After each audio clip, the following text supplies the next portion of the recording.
Frying প্যানে পরোটা উল্টানোর সময় সরিতা নিজের মনেই কিছু একটা হিসেব করছিলেন। বেশিরভাগ মধ্যবিত্ত পরিবারের গৃহিণীদের সারা জীবনের প্রায় পুরোটাই রান্নাঘরে কেটে যায়। তাদের হাতে গৃহকর্তা মাসের শুরুতে একটি নির্দিষ্ট পরিমাণ টাকা দিয়ে দেন। তাই দিয়েই সারা মাসের রান্নাঘরের খরচ তাদের মেটাতে হয়। সব খরচ মেটানোর পর সরিতা কিছু টাকা সরিয়ে রাখেন ফোনের রিচার্জ করার জন্য। তারপর বন্ধুদের সঙ্গে কিটি পার্টি কিংবা পছন্দের সিরিয়াল দেখার জন্য ওটিটি রিচার্জ করার টাকা আর তার হাতে থাকে না। কিন্তু গত এক বছরের পরিস্থিতি এমন ভাবে বদলে গিয়েছে যে সরিতার বাজেট ওলটপালট হয়ে গিয়েছে। পরিস্থিতি এমন জায়গায় গিয়েছে যে নিজের হাতে তার এরকম বহু ইচ্ছেকে বলি দিতে হচ্ছে। এর কারণ খাদ্য মুদ্রাস্ফীতি নিয়ন্ত্রণের বাইরে চলে গিয়েছে। ডাল, মশলা, শাকসবজির মুদ্রাস্ফীতি সবকিছুই 20% ওপরে উঠেছে। এই পরিস্থিতিতে তার ছেলে বিকাশকে নতুন টিউশনে দেওয়ার কথা ভেবে সরিতা যারপরনাই উদ্বিগ্ন।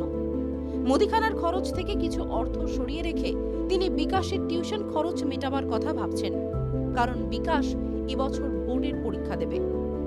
বাজেটে সরিতার একটি আশ্বাস দরকার, যাতে রান্নাঘরের খরচ মেটানোর পর তার হাতে কিছু টাকা থাকে। যদিও সরকার মধ্যবিত্তকে মুদ্রাস্ফীতির হাত থেকে রেহাই দিতে ভারত ব্র্যান্ডের আটা, ডাল এবং চাল বিক্রির একটি প্রকল্প শুরু করেছে। বাস্তবে খাদ্য মুদ্রাস্ফীতি নিয়ন্ত্রণে সরকারের এই প্রচেষ্টা আগুন নেভাতে এক মগ জল ঢালার শামিল। সরিতার মনে আছে যে মহিলা সম্মান সেভিংস সার্টিফিকেট স্কিম গত বাজেটে ঘোষণা করা হয়েছিল। সেখানে লগ্নি করলে 7.5% হারে বার্ষিক সুদ পাওয়া যায়, আর এই স্কিমের মেয়াদ 2 বছর।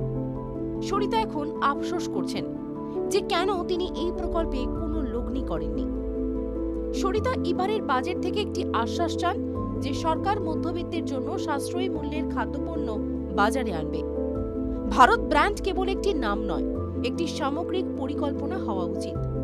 এছাড়াও কিষাণ সম্মান নিধির মতো গৃহিণীদের জন্য একটি জনমোহিনী প্রকল্প শুরু করা উচিত, যা গৃহিণীদের সরাসরি সাহায্য করবে।